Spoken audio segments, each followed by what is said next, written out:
दूसरे दिन ऋषि विश्वामित्र ने अपनी मंडली के साथ प्रातःकाल ही जनकपुरी के लिए प्रस्थान किया। चलते चलते वे विशाला नगरी में पहुंचे। इस भव्य नगरी में सुंदर मंदिर, विशाल अट्टालिकाएं शोभायमान हो रही थी। वहां की बड़ी बड़ी दुकानें अमूल्य आभूषणों को धारण किए हुए स्त्री पुरुष आदि नगर की संपन्नता का परिचय दे रहे थे। चौड़ी चौड़ी और साफ सुथरी सड़कों को देखकर ज्ञात होता था कि नगर के रखरखाव और व्यवस्था बहुत ही सुंदर और प्रशंसनीय थी। विशाला नगरी को पार करके वे सभी मिथिलापुरी पहुंचे।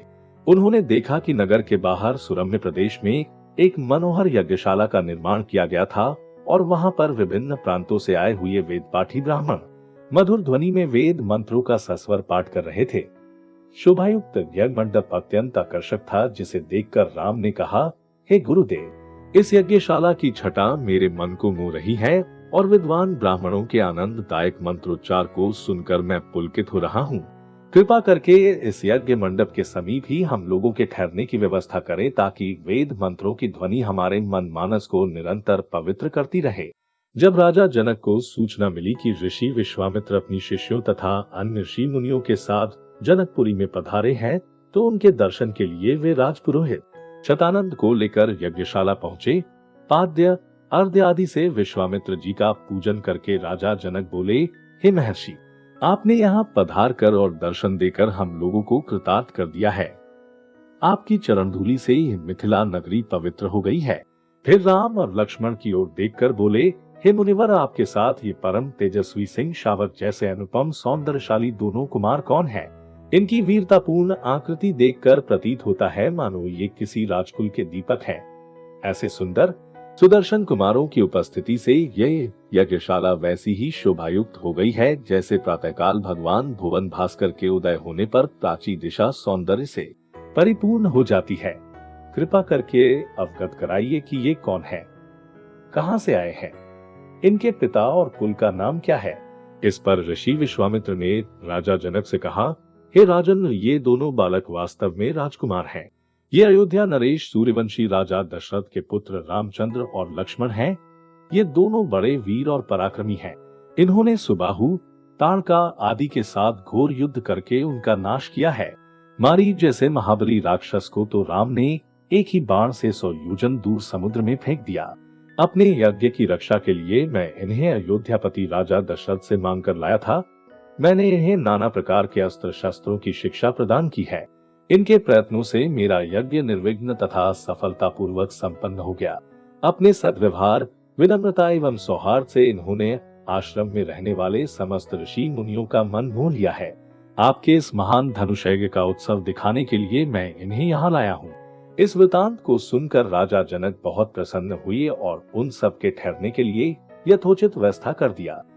प्रातःकाल राम और लक्ष्मण ऋषि विश्वामित्र के साथ मिथिलापुरी के वन, उपवन आदि देखने के लिए निकले। एक उपवन में उन्होंने एक निर्जन स्थान देखा। राम बोले, गुरुदेव, यह स्थान देखने में तो आश्रम जैसा दिखाई देता है, किंतु क्या कारण है कि यहाँ कोई ऋषि या मुनि दृष्टिगोचर नहीं हो रहे हैं? इस पर विश्वामित्र जी ने कहा, यह स्थान कभी महात्मा गौतम का आश्रम था। वे अपनी पत्नी अहल्या के साथ यहाँ रहकर तपस्या करते थे। एक दिन गौतम ऋषि की अनुपस्थिति में इंद्र ने गौतम के वेश में आकर अहल्या से प्रणय याचना की। यद्यपि अहल्या ने इंद्र को पहचान लिया था, तो भी ये सोचकर कि मैं इतनी सौंदर्यशाली हूँ कि देवराज इंद्र स्वयं मुझसे प्रणय याचना कर रहे हैं, अपनी स्वीकृति दे दी।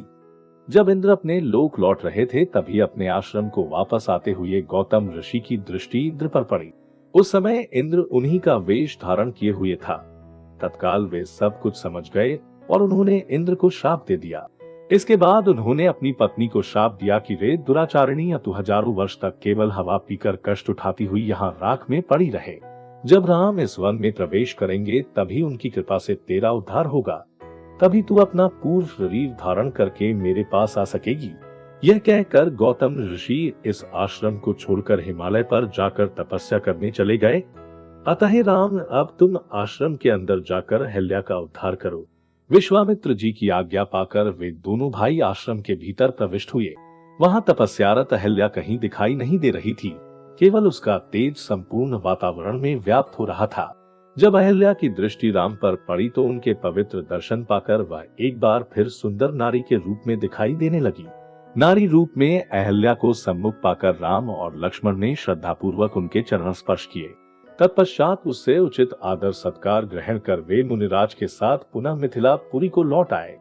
दोस्तों, यह वीडियो आपको कैसा लगा नीचे कमेंट करके जरूर बताएं और अगर यह वीडियो अच्छा लगा हो तो लाइक और शेयर जरूर करें। ऐसे ही और भी प्रेरणादायक वीडियो के लिए हमारे चैनल को सब्सक्राइब जरूर करें। हमारे फेसबुक पेज को भी फॉलो जरूर करें और हमारी वेबसाइट हिंदीकथाभजन.com पर भी जरूर पधारें। धन्यवाद।